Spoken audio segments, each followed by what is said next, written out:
Hoy hablaremos de un tema que cada vez toca a las personas y es darse cuenta de cómo está su alimentación. Y cuando hay algunos síntomas o diagnóstico de prediabetes, tenemos que tomarlo muy en cuenta. Según la Asociación Americana de Diabetes, esta etapa es una de las que se debe controlar para que los cambios permitan prevenir la diabetes tipo 2. Entonces, es una alimentación clave para que usted tome en cuenta.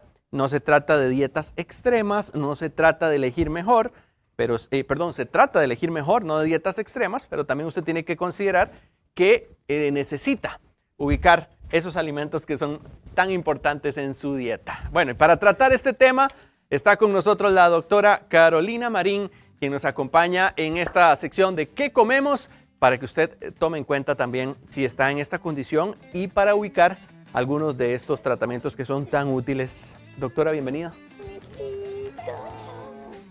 El tema de la prediabetes, ¿cómo se diagnostica? ¿Cuándo alguien puede saber? Porque quizás dice, ¿será que yo tengo los síntomas? ¿Qué necesito hacer? O ya hay alguien que lo hizo, pero para entenderlo mejor, ¿cómo es que se detecta? Bueno, primero tenemos que saber que en este caso, ojalá una vez al año, esté ese examen en nuestros planes, ya estemos muy jóvenes o muy mayores, lo que necesitamos es entender que esto es algo que tenemos que regular siempre o mantener siempre, ¿verdad?, al tanto. En este caso, lo que es una glicemia normal es menor a 100 y en este caso, cuando ya entra en la terminología de lo que es prediabetes, es cuando ya esa glicemia en ayunas está pasando los 100 miligramos por decilitro y no está sobrepasando los 126. Okay, por eso se llama prediabetes. Voy a ponerme de ejemplo, Doc. Yo me Claro. fui a hacer una hace unos meses y me salió en 102. Ok. ¿Ahí qué es? Ahí, pues sí diríamos que podría estar entrando en una prediabetes, pero si empezamos a regular cositas como, por ejemplo, nuestro plato, ¿verdad? Empezamos a comer más frijolitos, más lentejas, más garbanzos, empezamos a incluir un poco el ejercicio, bueno, un poco no, ojalá incluya bastante ejercicio, y comenzamos a bajarle al pancito, a las pastas, a lo que es, por ejemplo, el azúcar simple, pues en este caso usted va a mejorar o simplemente se va a quedar ahí y no va a empeorar y no va a llegar a diabetes, porque la terminología de prediabetes se puede decir que nació para una prevención todavía mejor. Para tomar acciones antes de que Sí, sea demasiado tarde. Exactamente. Y que en este caso también el peso tiene mucho que ver, más la medida de la cintura.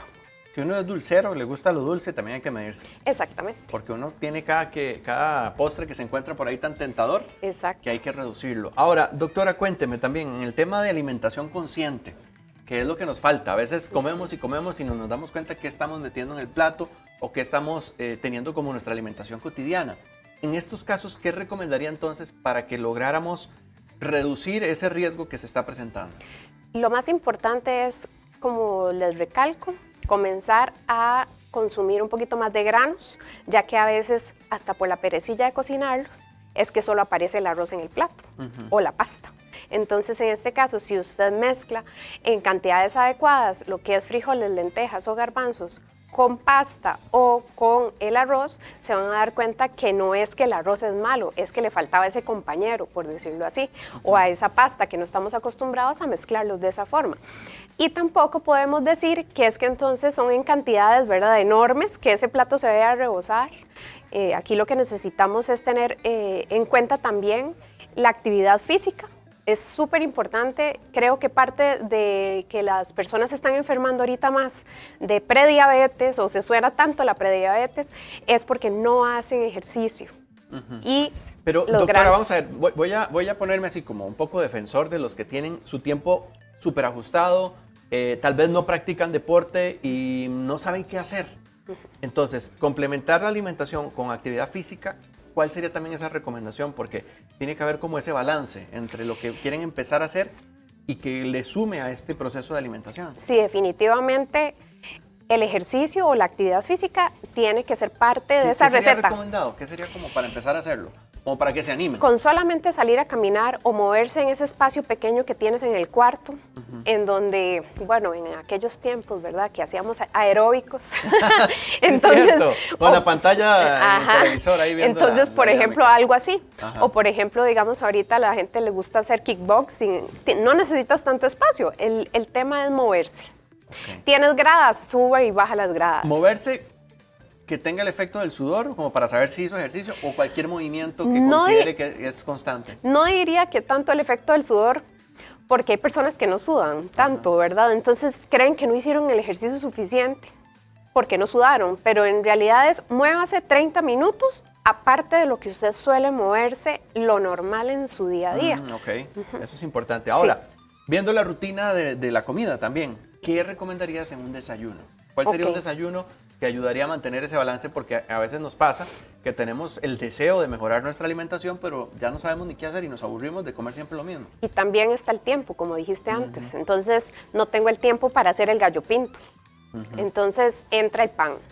Y aquí es donde ocupamos aprender a comer pan integral. Entonces un pancito integral, un sanguchito, ojalá un pedacito de queso, si no tenemos colesterol alto, ¿verdad? Y si no, entonces agregamos frijoles a ese sanguchito con un pedacito de jamón, o también podemos hacer una torta de huevo, donde podemos agregarle también vegetales, que yo creo que eso es importante, es fibra y nos ayuda también a regular ese azúcar en sangre. Cuando alguien empieza a sentir algo en su cuerpo que es como ese peso de una prediabetes, ¿cuáles son algunas de esas características o síntomas que se tienen? Como para que alguien diga, bueno, qué curioso, comí algo y sentí como que muy pesado. Ok, en prediabetes realmente un síntoma no te vas a dar tal vez tanto cuenta. No es tan evidente. Sí, se dan más cuenta cuando ya estamos entrando a diabetes. Uy, exacto, más grave. Exacto, y es que eso es lo triste. ¿Qué pasa en el cuerpo, doctora? Es muy silencioso. ¿Qué pasa en el cuerpo, por ejemplo, cuando ya alguien está llegando a una prediabetes a ese nivel? A ese nivel, usted está sintiendo más sed y también, digamos, puede sentir tal vez que no tomas tanto líquido, pero sí orinas muy seguido. Empiezas también a perder peso involuntariamente.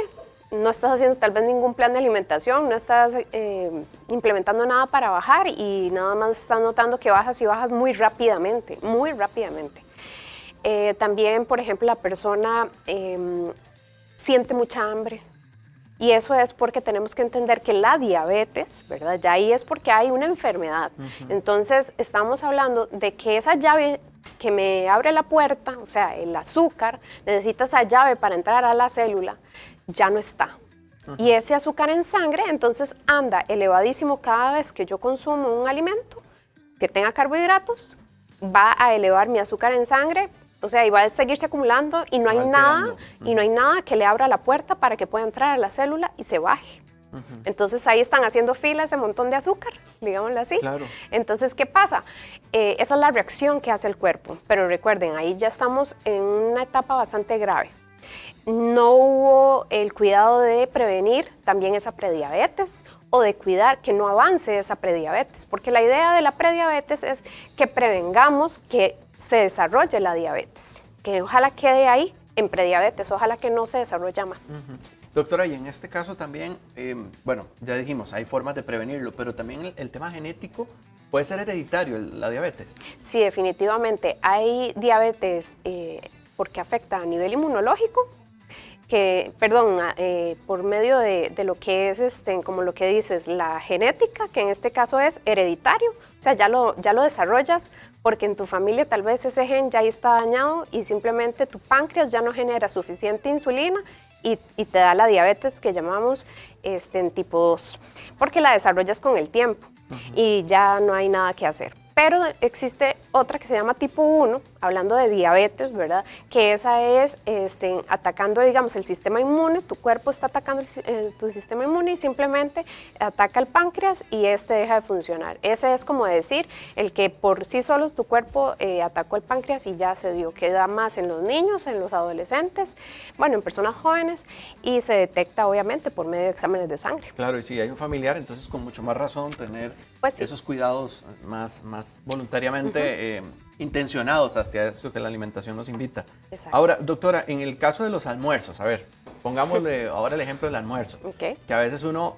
pues dice, bueno, voy a juntar el desayuno con el almuerzo para extender mi ayuno intermitente. Y le entramos de una vez ya al almuerzo como tal, lo que conocemos como un almuerzo, un casado, lo que a la gente le gusta ya pesadito. ¿Se vale también en esos términos romper el ayuno de esa manera con un almuerzo pesado? ¿Qué recomendaría? Ahí el tema es, si yo quiero cuidarme para eso que estamos hablando del tema de la prediabetes, no importa con lo que vayas a romper tu ayuno intermitente. Ok. Aquí el tema es lo saludable que vaya a ser ese almuerzo. Porque en este caso, si yo quiero cuidar que no desarrolle la prediabetes, la tenga o no. En este caso, simplemente cuide sus porciones y recuerde que si no eres de incluir demasiados granos, frijoles, lentejas, garbanzos, bueno, y quinoa, que es parte ahora de nuestro diario, ¿verdad? Entonces, en este caso, perfectamente podríamos, dijo usted, juntar ese desayuno y almuerzo, hacerlo cargadito y no hay ningún problema con el ayuno intermitente, porque recuerden que eso es una manera de cómo usted empieza su día a comer, no le va a afectar en lo absoluto. El tema de las frutas también, que en ocasiones se ha polarizado, que si como o no como frutas, porque ellas traen su propia azúcar. ¿Qué pensamos ahí? Aquí esa pregunta es súper importante porque muchas personas y también profesionales suelen pues tenerle miedo y siento que también, ¿verdad? Es muy triste cuando viene un profesional y les dice no coman frutas. Aquí lo que hay que entender es que la fruta es buena y que se debe de consumir entera, no en jugos. Okay. En extractos, ¿verdad? No utilizar el extracto de la fruta. A veces suelen preguntarme, entonces es mejor una bebida con sustituto de azúcar que un fresco. Pues lamentablemente sí.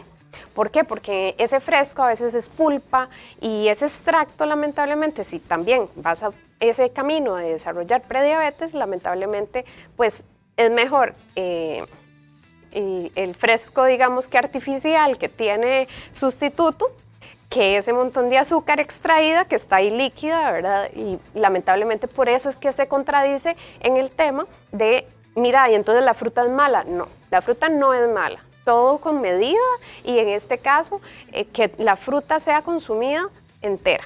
Muy bien.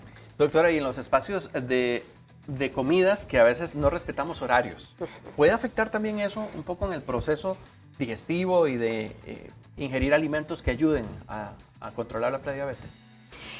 Diría que en este caso, para control de azúcar en sangre, lo que debemos de tener en cuenta es que si la persona está consumiendo, por ejemplo, a estas horas el cafecito con el pancito, entonces recordar que si estás en ese camino de, pues me salió prediabetes, entonces lo mejor sería que tratemos de usar panes integrales, que tratemos de también, si no tengo la opción de un pan integral, ¿cómo puedo hacer que ese pan no sea, digamos, que me eleve en sangre tan rápido el azúcar? Entonces es donde vienen las mantequillas de almendra, las mantequillitas de maní, que puede ayudarle a mejorar ¿cómo es que se dice? Esa subida de azúcar que puede hacer el pan solo.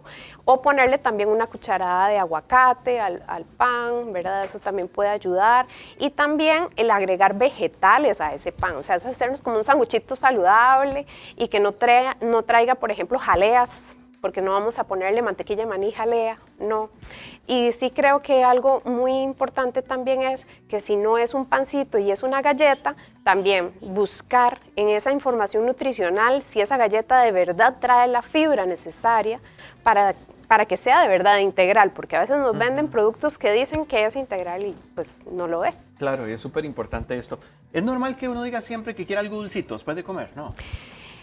Siento que tiene que ver con la sensación o con las agruras en sí después de la digestión. O sea, cuando haces la digestión se suelta más líquido, ¿verdad?, en tu estómago.